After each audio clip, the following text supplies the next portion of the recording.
Hello, and welcome to Overthinking Eurovision Looks Back. I'm Matt Rather, and today we're looking back at 1973. Imagine everyone wearing bell-bottoms and driving their orange VW Beetles to the lava lamp store.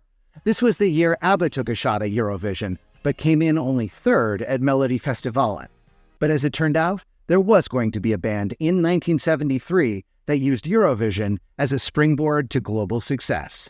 Jordan Stokes, our Moshe Daddy, has the story. In a way, the big winner of Eurovision that April was Luxembourg, because they won. Not only did they win, in fact, this was the second year in a row for them. And while they technically weren't the first to do it, Spain had gotten back-to-back wins in 1968 and 1969, Spain's record comes with an asterisk, because 1969 had 4 countries tied for first place. You know, that's kind of unacceptable. I'm going to decide who won Eurovision 1969 right now.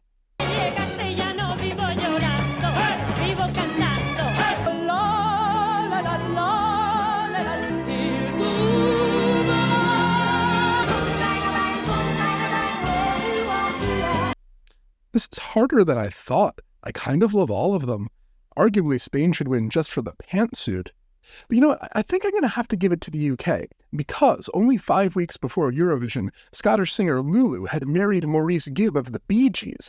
And it's always been my dream to honeymoon at Eurovision after marrying a member of the Bee Gees.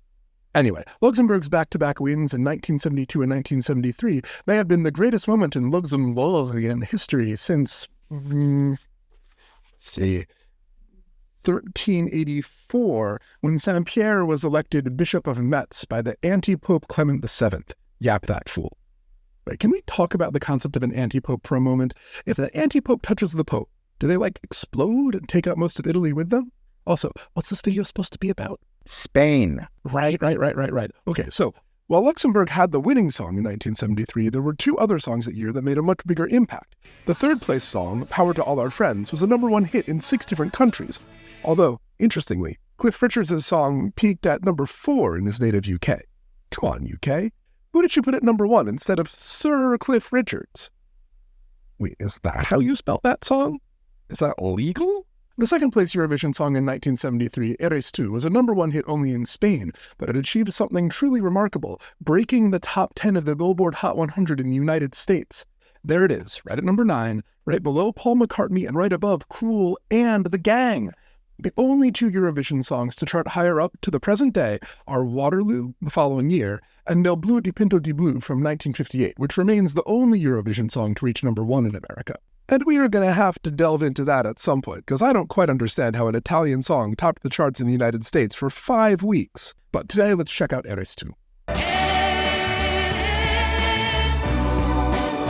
This group formed in 1967 in Bilbao, first calling themselves the Uranga Sisters, because that's who they were, and then Voices and Guitars, because that's what they were. A year later, having apparently decided that guitars were only holding them back, they sent a demo tape to the Madrid producer Juan Carlos Calderón, who loved these guys and gave them the slightly better name Mocedades, which means the youths. A few years later, he wrote them Eres 2, and that's actually Calderón conducting the orchestra at Eurovision. Shout out to that guy right there, just casually playing a double guitar in his tuxedo. You, sir, are the reason we watch Eurovision. Outstanding. This music feels inspired by gospel and soul, the kind of interplay between the singer and the backup singers. Compare it to Say a Little Prayer from the late 1960s.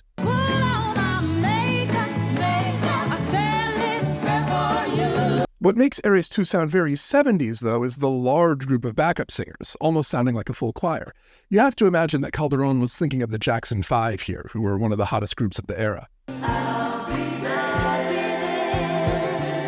Now, there was a minor controversy surrounding Eres 2 at the time, because a lot of people thought it sounded suspiciously like Yugoslavia's song from 1966. It's the stated position of this channel that musical plagiarism allegations are almost always baseless. Songwriters working in the same genre will end up stringing together melodies that sound similar, and that's totally fine. However, we did really enjoy this mashup of the 2 songs that a Slovenian vocal group put together.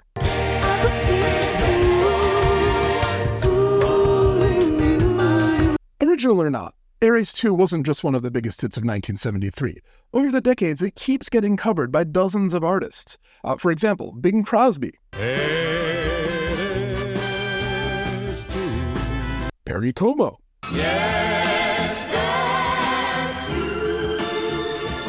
This Indonesian nun, who, by the way, is killing it.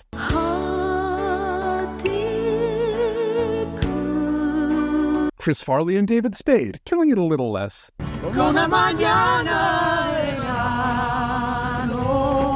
And of course, Elvis. In addition to writing Spain's Eurovision entries for 1975, 1985, and 1989, Juan Carlos Calderón has a sideline writing weirdly funky horror movie soundtracks. A fascinating drama of ancestral and ancient rites. Rise from that grave.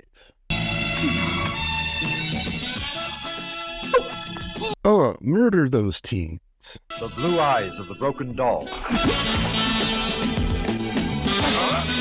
Rather, you're gonna have to stop me, because I'm just gonna keep on dancing to funky horror music till I run out of audio.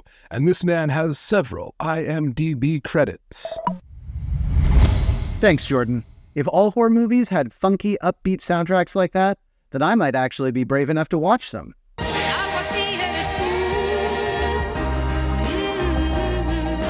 It has a certain ring to it, right?